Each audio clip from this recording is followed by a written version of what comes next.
Joining us today in the garage is Gene Marks. Now let's see if I can get all. We only have 20 minutes, so let's see if I can get all of Gene's accomplishments You in there. talk faster, right? Columnist, Yeah. author, small business owner, writes for the New York Times. I have to look at my cheat sheet. Forbes, the Huffington Post, Inc. Magazine, Entrepreneur.com, Fox Business, Philadelphia Magazine.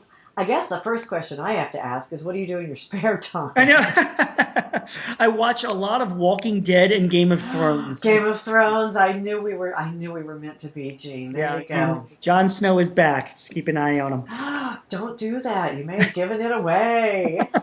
Also, Gene frequently appears on your television. You see him a lot talking about small business on shows like MSNBC, Bloomberg, Fox News, Fox Business, discussing a variety of things that affect True. businesses. So what we're going to talk about today is generating sales leads. I Yeah. myself have had several small companies. I started an e-commerce company. Then I did it backwards. I did e-commerce and then a brick and mortar, and every other job I've had, including writing books. You try to find ways to generate those new Sure. customers, generate those sales leads. So let's kind of do sort of in general, whether you have a storefront or you have a website, you have a service, you have a product. Let's start with a website. Let's Right. talk about do you need a website anymore these days? And if so, what do you need in it? Yeah, it's funny, Dana. Still like more than 50% of small business owners in this country do not have websites, which kind of Really? like blows my mind. Yeah, it's like this enormous number of businesses. Now, when I heard that number, this number stayed the same over the years. And when I originally heard it, I was thinking like, well, it's I get it. You're like a gas station, you're a restaurant. Who needs a website nowadays? A pizza shop. Am I going to visit my pizza shop's website? And I was thinking about that like 10 years ago. Now, today, I do visit my pizza shop's website, and I place a pickup order for my sushi restaurant on Open Table, which Or takes me I look to to. see if they have coupons. Yeah, that's exactly right. Or I'm looking to see if there's coupons. I'm looking to see what's on their menu. I'm looking to find directions. And it's even a gas station. So like there's a gas station that's right near me. I wrote about them a few months ago. They family owned business. They have a repair shop as well. They have a website. And you're like, why would like a gas station, have a website? But they do mechanical work. They show all their credentials on the website. They have profiles of all the mechanics. Like, if you run a service business, then like you're not. It is all about trust and your relationship with who's going to provide the service. And when you think about like, there's historically the auto repair guys are always the ones that are like, oh, that guy's messing me around or he's probably overcharging me. Anything you can do to kind of connect with your customers and instill like give them a little bit of like that kind of relationship building, a website will do that for you. It Well, really it's will. mine's the local Tex-Mex restaurant. I never can remember, are they open on Sundays or not? That's So right. I go look at their website, whereas maybe a generation ago you would have looked up their phone number and Yep. called them. I don't Right. want to do that. I just want to go on my phone, look at their website, and see what the hours are. Yeah, I And don't know if it's just if I'm just getting older, but I find myself like wanting to deal with people less and less. You know what I mean? Like I don't really feel like picking up the phone and don't make talking to me them. talk to them. Don't I make know. me call God them. forbid. I'm Okay, missing Game of Thrones by doing that. there you go. So we could spend like the whole garage time here talking about websites, but I want to get through all this. I have a long list here. Go ahead.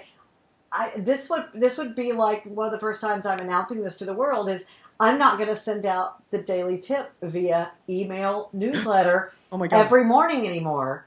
Why not? So, What are you going to do? well, I'm not going to tell you just yet, but Oh, I'm going okay. to wait and see all your pearls of wisdom here, and then I'll figure Uh-oh. out. But email newsletters, yes, good, bad. People still doing them. What? Here's the way it is in 2016. Dan. Like different people like to get their information in different ways. Hmm. So there are still an audience of people that really like to get educated and information, not a sales promo by email. So yes, of course. I mean, God, you go to some email services like Mailchimp and Constant Contact. They're like $50 a month for 5,000 contacts. It's really inexpensive. So there is an audience for that. But don't forget, in 2016, there was an audience for people that like to get their information by text. So I like to talk. There's a service called Tatango, which will send out text messages for Okay, those spell that that for people like me. That sounds interesting. Tatango. It's not the Spanish dance that you and I probably can't do. Ew. It is Tatango. But what it does is, you create your little text message, and then it's 5 cents a text, and it blasts it out again to those who opted in, who wanted to get Right, that. right. There's another service called Voice Shot. It's VOICE Shot, and that's a service where you can record a voice message and then blast it out to a group of people that are on a spreadsheet because they've told you, don't email me, don't text me, I want to get this by voice, right?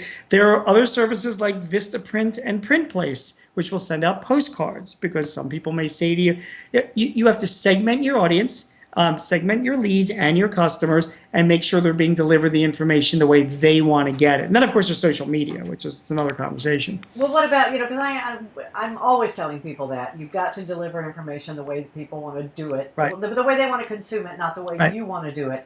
Right. Talk to me real quickly about payments. And again, there's just we're just barely touching on subjects here, but I just get crazy when people don't accept credit cards. My dog groomer. I love my dog groomer, but I haven't had a checkbook for 2 years. I never have cash. I've got to be able to pay via credit card, and she's not going to accept them anymore. Drives me insane.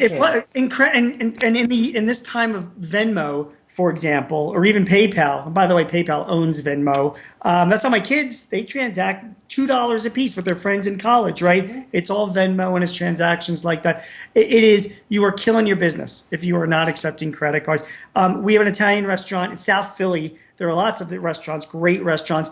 Many of them are like family-owned businesses. They don't accept credit cards, right? It's cash only. Then they got the ATM machine in the store where they charge you a fee to take the money out of the ATM in the same restaurant. I think it turns off your customers. It's kind of like the communications we were talking about. You have to give your convenience to your customers.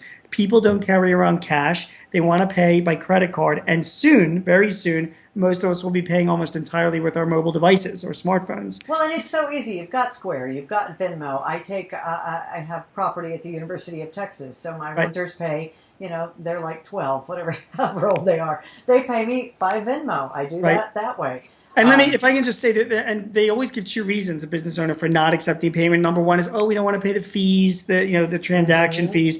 And the reason that a lot of people don't say, I have to tell you, is sometimes they really don't want those payments being shown on the books, right? That's a whole other issue Yeah. altogether.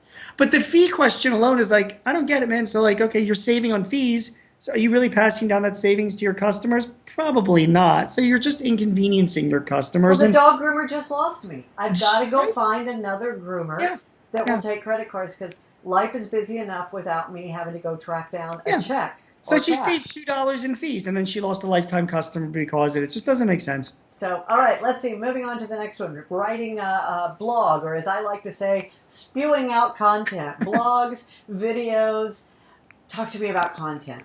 I'm big on content. I love to write. I know that you do as well. You're big on doing this kind of content as well. If you enjoy doing that, that's great. People like to establish themselves as a brand, and particularly if you're a service business, no matter what you do. If you're in retail and you run a dress shop, or you're an auto mechanic and you want to establish yourself as a brand, you have to establish and give out a lot of content. You have to show to the world how educated and how good that you are. So the issue is whether or not is that if you're good at it. I mean, again, if you're an auto mechanic and you're not a writer, you might be the best person in the world, but okay, so you're not a blogger. This is not something that you do. You're wasting your But time. maybe you do a video showing somebody how to change a tire or something. And you bring up a really good point about that. There's so many different ways you can get content out there. It can be as simple as having a Twitter feed where 3 times a day you share links of interesting news that's connected to what your expertise is to your followers. Or you can write a blog if you're into writing. Or like you just said, do a video. I mean, there's Google Hangouts on air. There's Facebook Live. There's Twitter's Periscope, where we can create little video online streaming things. And you're right. If you're other people say like, I don't want to give stuff away for free.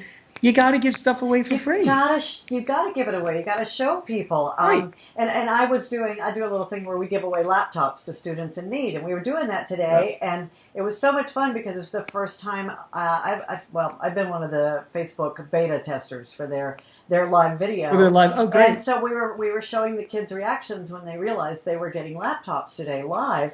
And the wonderful gentleman who had bought the laptops said, I can't wait till I can do that. And I said, you can. It's open to everybody on Facebook now.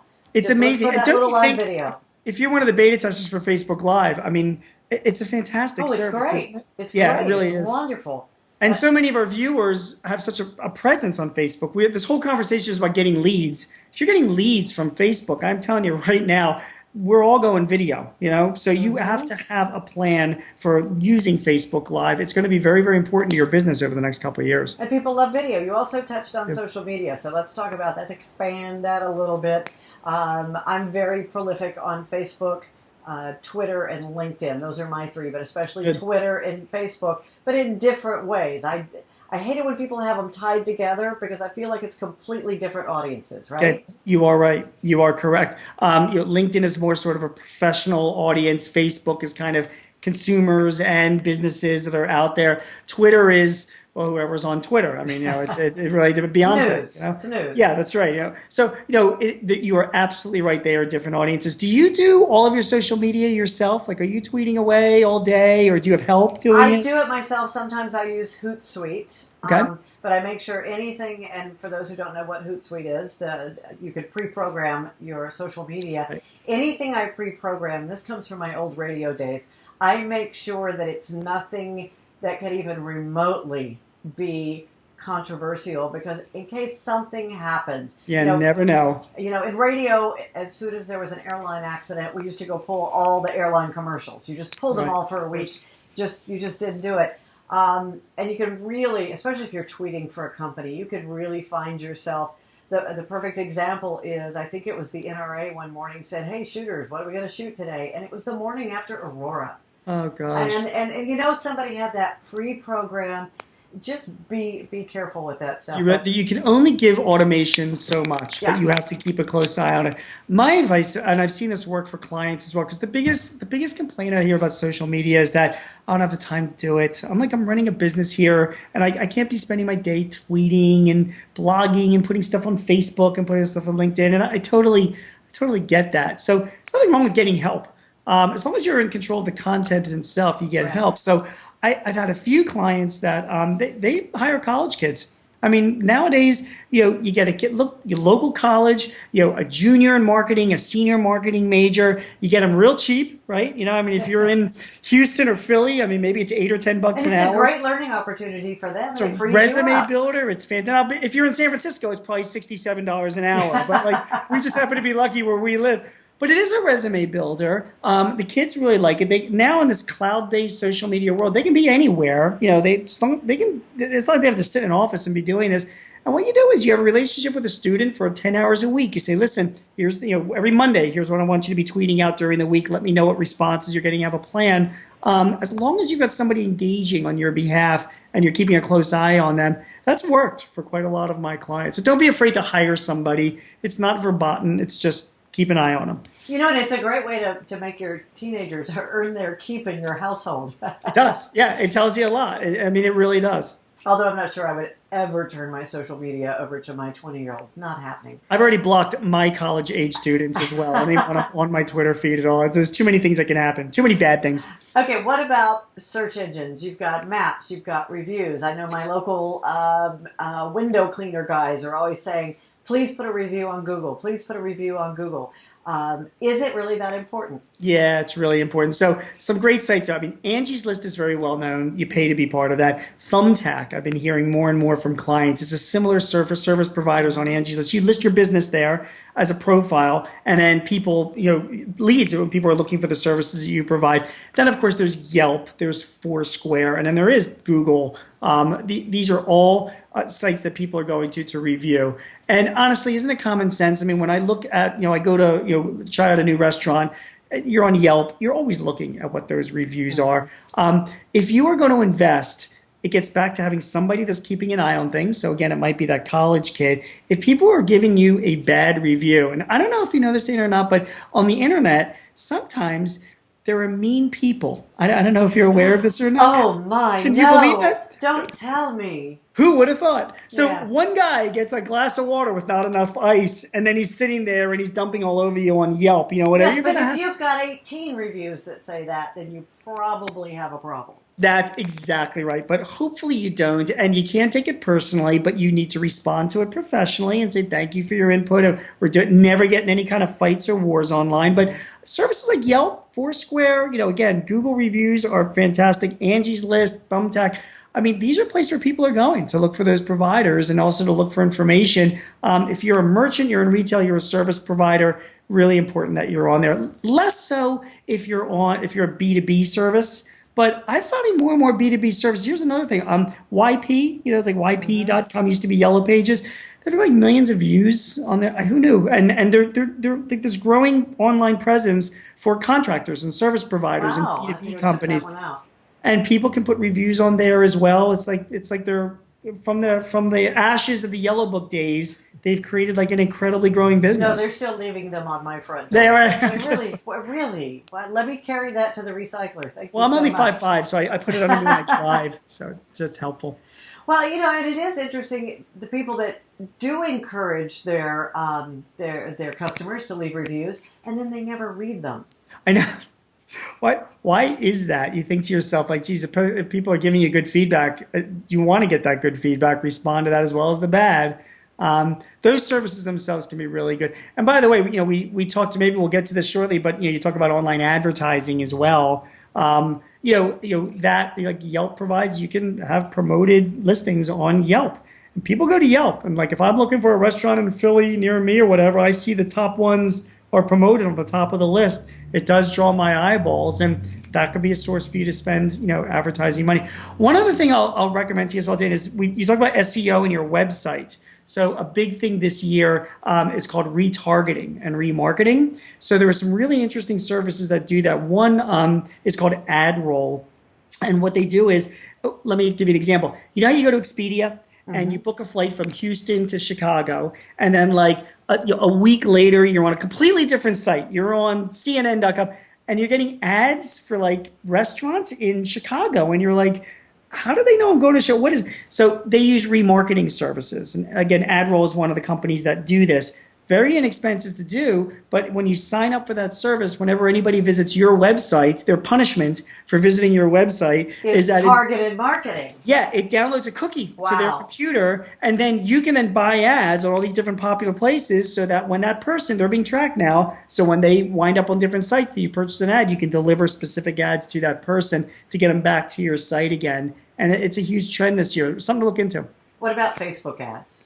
Facebook ads are great if if you've got people there that are on Facebook. That's where your community is. If that's where your business is, continue to advertise to them. You've got to measure and measure and measure to see that what's working and what's not. And whenever I talk to like marketing guys at like big companies, and like from Heineken to DuPont to Hartford and JJ, they have staffs of people doing nothing but analyzing data. So when they take out ads, wherever that might be, they are looking at what's working on a daily basis and constantly tweaking and adjusting. So you're no different if you're a business owner. You've got to be doing the same thing. If you don't have the time to do that, then you might need to get a resource in to help you to do just that. Nothing in life is easy. And you also have to think of unorthodox methods. I know when I ran the space store, it was the world's first, we called it the largest NASA and space-related store in the universe because Really? we were the only one until NASA finally said, oh, wow, we should do that. But that's what I did. Long story, ran the space store. And when we first started the store, I couldn't afford traditional advertising. I couldn't afford online advertising. Really? But I needed to get the word out. Right. So what I did is I contacted all kinds of local charities and groups in the 25 largest cities in the country and offered to send them items for their silent auction. Great idea. And all That's it, a great it was idea. that nasty astronaut ice cream that no one's ever eaten in space. Maybe a NASA hat, a NASA shirt, a couple of patches, and it would say, on the silent auction sheet, all I said was, please make it say, compliments of thespacestore.com. And it got us all over the country. You've got to come up with ways. Other unorthodox, getting out and speaking to Rotary, going to trade shows. What else before we run out of time? I can give you one. How about timeshares? Some guy told me about this a few years ago, and we did it. Works really good. We bought a timeshare my wife and I, about 8 years ago in Hawaii, right? The Mauna Lau village. And we live in Philly, right? So I mean, Dan, we've never been to this timeshare yet. Like, for all I know, it's under 8 feet of lava. But every year I get like, we pay the maintenance. It's a few $100 a year. It costs me $5,000 to buy. And, the timeshares, which are very legit, it's part of RCI, so they're all like a big network of Right. timeshares. And every year, what we've been doing is we exchange it. So we exchange it for a week either in Vegas or Orlando, because who doesn't like to go to Vegas or Orlando, and you exchange it for a resort in either place. And every year I've given it away. And so some years I've given it away, exactly what you've been doing, to some silent auctions, to charities, like given by by my company with a little tagline or whatever. Sometimes I've given it to like favorite customers. We'll call them out of the blue and say thank you so much for being a great customer. Guess what? I've got a week for you in Vegas. Would you be interested in taking that? Because remember, it costs a lot more to get new customers than to maintain your relationship with your existing customers and grow that revenue from them. So they always love that. I've given it away to employees of mine. That's a great idea.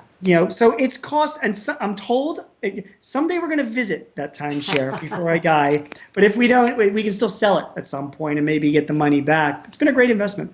All right, before I have to wrap things up with you, one more question. Sure. And we're not going to talk.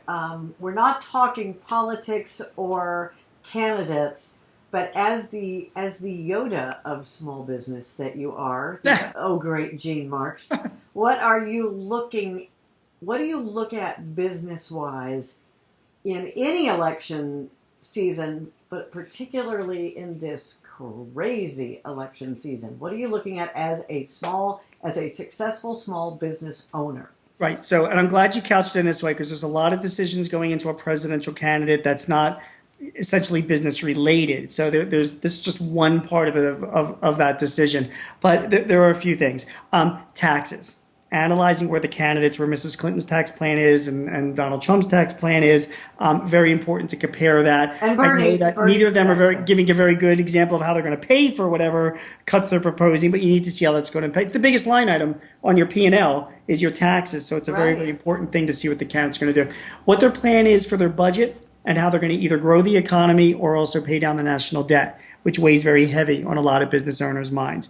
What their plans are for healthcare, because other than taxes and compensation for most of my clients, health expenses are continuing to go up, and it's a big issue. So what do the candidates plan on doing about that? And finally, when you look at any business owner, and getting back to taxes because it's important, but it's more so your estate. Every business person gets to a certain age and then they want to sell off their business and retire and play golf or move to Houston where it's warm, right? And cheer on the Astros. So, what is the candidate's position on estate plans, for example, and what they want to do as far as taxing your estate or taking care of your assets when you eventually pass on? Pay close attention to those issues as a business owner. They figure into your decision. They're not your entire decision, but they're very, very important. And both the candidates, both Mrs. Clinton, both Donald Trump, have very different points of views on all of those. So you want to take that into consideration. Now, you asked me that question. I got to ask you a question before you let me go. All right. What's up with the Springsteen photo behind you? Why do you have that on your wall? Right there. Yeah, it's awesome. It's actually is there a me. story behind it? It's actually me. I'm going to have to edit it into this video now. It's actually me. It's in, it was, I believe, 1980, must have been 1984. I was morning show rock jock, highest rated show in Houston. Not to brag. And Springsteen was coming to town. And so we did an all-day photo shoot. That's actually me, and I'll send you one so you can see it. That's me as Springsteen and my newsman. That is an awesome photo. Yeah. So what's so weird is that, I mean, even the little tuft of hair on the back of my head that wasn't planned came out. It came out so identical, and then we blew it up on billboards all over the city from both airports because we didn't know what route Springsteen was taking. That is a great story. And did you see it? And yes, they saw it and they commented on it and they thought it was really funny. And I mean, we did it just for that one reaction. And of course, we were the #1 station giving away tickets, and it was a great way to promote it. And we got all kinds of coverage. And then people like you still go, What is that behind I you? know, well, it looks exactly like him. So here's my takeaway from this entire conversation. The Okay. entire thing is completely boring when you compare it to the Springsteen story that you just told. It's We not could have though. eliminated all that talk and just talked It's, about that. see, and that's all people want to talk to me about is rock and roll because it's what I did for 20 plus years. And I just want to talk about business because I am such a business geek, and I love SEO. I mean, I was doing SEO before people knew what it was, Yeah. and every time a space shuttle would go up into space, I owned the words space shuttle on Google, No kidding. and so I sold lots of that nasty astronaut ice cream. So Oh there my you go. God. You are a pleasure. Me too. Parting words or a Game of Thrones prediction. Either one. No Game of Thrones prediction, but I will tell you this much as parting words for anybody watching and running a small business. The smartest business owners that I meet all around the country, always looking ahead of what's going to impact their businesses over the next, not over the next month, but over the next 2, 3 years. So I know we talked a little bit about the presidential election. It's a big year. Pay close attention, please, to the elections. Make a good objective choice and choose somebody, whoever gets chosen, whether it's your candidate or not. Leave your emotions beside. Look at it very clear. You have a lot of people relying on you for decisions. So make your decisions based on what's best for your business. But think ahead because this will impact your business over the next few years. All right. Thanks, and I'll send you that Springsteen picture. Oh, I'd love to see it. Thank you. Okay. Take care. Take care. Bye. Bye.